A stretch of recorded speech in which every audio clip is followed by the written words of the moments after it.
பிரியமான தேவனுடைய பிள்ளைகளே, ஆண்டவர் இயேசு கிறிஸ்துவின் நாமத்தில் உங்களை வாழ்த்தி வரவேற்கிறேன்.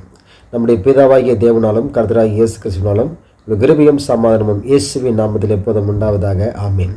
பிரியமானவர்களே, ஆசீர்வாதத்துக்கு தடையாக இருக்கிற, சரீர சுகத்துக்கு தடையாக இருக்கிற காரணம் முறுமுறுப்பு, புலம்பல்கள், அபிவிசுவாசமான வார்த்தைகள். இதை விட்டு வெளியே வர வேண்டும். எதை செய்தாலும் எதை கொடுத்தாலும் முறுமுறுப்பில்லாமல் செய்ய வேண்டும், கொடுக்க வேண்டும். திட்டிக்கொண்டோ சபிச்சிட்டோ திட்டிட்டோ புலம்பிக் கொண்டோ எந்த ஒரு காரியத்தை செய்யக்கூடாது. அப்படி செய்யும்போது அது ஆசீர்வாதத்துக்கு தடையாக இருக்கும். எதை செஞ்சாலும் உற்சாகமாய் கொடுக்க வேண்டும், உற்சாகமாய் செய்ய வேண்டும், மனப்பூர்வமாய் செய்ய வேண்டும், மன மகிழ்ச்சியோடு செய்ய வேண்டும். அப்படி செய்யும்போது கர்த்தருடைய ஆசீர்வாதம் உங்களுக்கு தங்கும், கர்த்தருடைய ஆசீர்வாதம் உங்களுக்கு வரும், தெய்வீக சுகபலன் ஆரோக்கியம் உங்களுக்கு உண்டாகும்.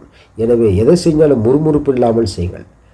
மனுஷனுடைய பார்வைக்காக வேலை செய்யாமல் கர்த்தருக்கென்று நல்மனதோடு ஊழியம் செய்ய வேண்டும் என்று சொல்லி வேத வசனங்கள் சொல்லப்படுகிறது.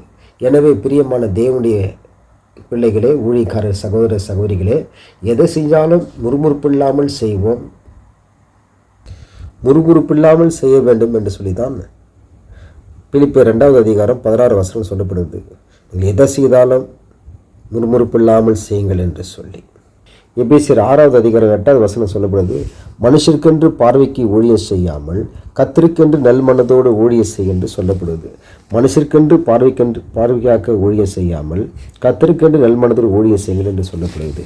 எனவே தேவனுடைய ஊழியமாக இருந்தாலும் நீங்கள் எந்த வேலை செய்தாலும் அது முறுமுறுப்பு இல்லாமல் செய்ய வேண்டும். செய்தால் நிச்சயம் உங்களுக்கு ஆசீர்வாதம் கிடைக்கும். God bless you.